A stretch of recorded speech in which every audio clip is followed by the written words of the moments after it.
News of the U.S. Doing aid relief airdrops over Gaza, making us wonder why we have to do this when an ally is on the other side. I mean, this is the extraordinary tension and why today was such an incredible moment. The president basically saying he's going to do an end run around Israel and drop aid. Obviously, the scale of the aid that can be provided through airdrops is nowhere near what they would be able to do.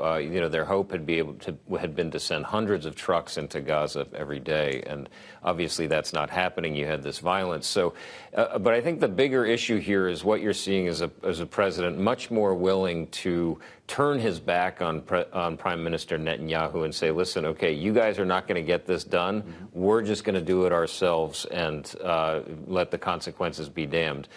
So very much interested to see how this plays out, what the Israeli response will be. Should also say there are a lot of questions about what these airdrops will actually look like, whether the U.S. will use military assets or will work through its partner, as the president there suggested. So lots of questions.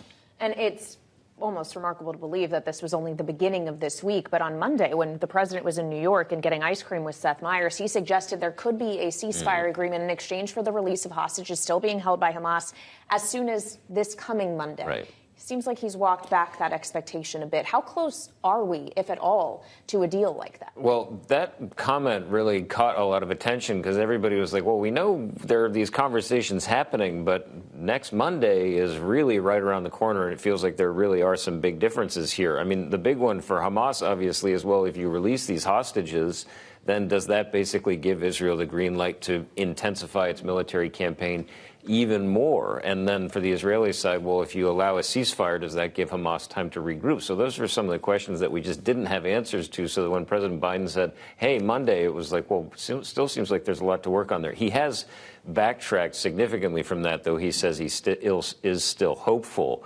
but certainly not imminent at this stage. So you wonder if maybe there's time by Thursday when he addresses a joint session of Congress and the nation, whether we're talking about Israel or Ukraine, for that matter. We were joined earlier today by retired Lieutenant General Ben Hodges, former commanding general of U.S. Army Europe, earlier about military aid or lack thereof for Ukraine. Here's what he said.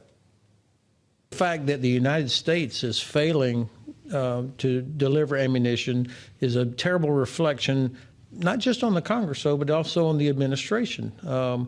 Everything starts with the objective. Yeah. What's the purpose? And the administration has not explained why this is so important to America that Ukraine is successful.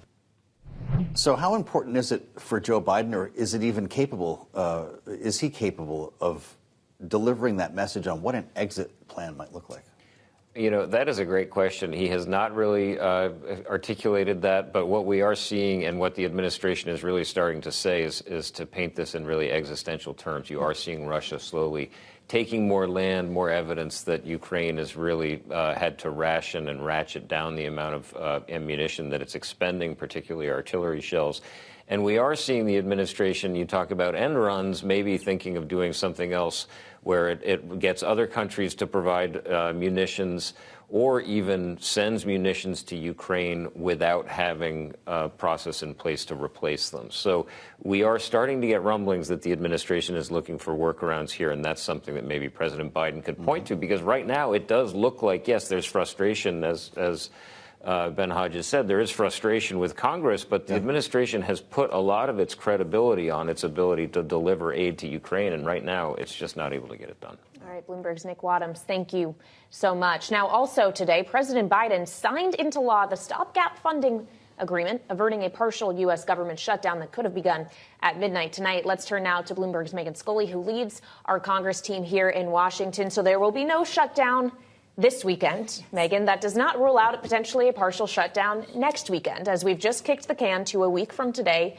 March 8th. How hard is next week going to be for Congress?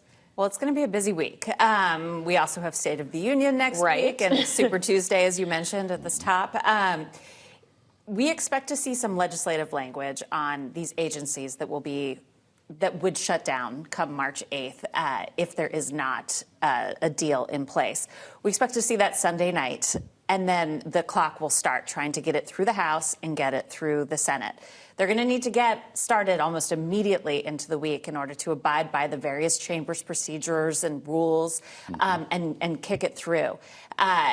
And they're going to need to do it on the backs in the House of Democrats, because there's going to be a lot of resistance among Republicans there who aren't happy with the contours of the bill, who have said, without seeing it quite yet, and we haven't seen it yet, but they said there's not enough conservative policy wins in there. So is it possible for Mike Johnson to get this done before Joe Biden delivers the State of the Union, to take that talking point potentially away from him? And if he does, will he get booed by his own conference? Probably not at State of the Union, but he's already getting, hearing some agitation from the right. But the sense that we are getting is that there is some level of exhaustion, that members are tired of this, back and forth on the spending for the fiscal year that began 6 months ago. Yeah, and pretty soon we're going to have a request for the next fiscal year. So it's time to put this to bed. That doesn't mean, though, that there won't be a lot of grumbling, and there likely will be. And reminder, this bill that would fund the agencies starting March 8th, it only covers 27% of federal spending. So the vast majority of the government, the Defense Department, which is about half of all discretionary spending, that would be funded in a bill that would come later in the month. And Ukraine, as we talked about in the last section, that is not included at all in any of this legislation. Well, and of course, Ukraine is an issue that one senator in particular is very passionate about. Senator Mitch McConnell, who, of course, announced this week that he will no longer serve as the Republican leader in that chamber after the election in November. Has he made himself a lame duck in February? 9 months, roughly, before he actually is going to step down as leader? I mean, what is he going to be able to do? What leverage does he have going forward? Well, he certainly has gotten some criticism of that from members of his party who criticize him regardless, like Senator Josh Hawley. But it's not really that unusual for members to signal this early. Senator Harry Reid did as much just a few years ago. But what this early decision and announcement did, and he didn't say this in his speech, but essentially what it did was it allowed McConnell to not be obligated to endorse former President Trump like the for rest the presidency. Of Senate leadership has. Like we saw with all of with the three Johns and the Steve, who we think will vie to replace him. Steve. That would be Steve Daines.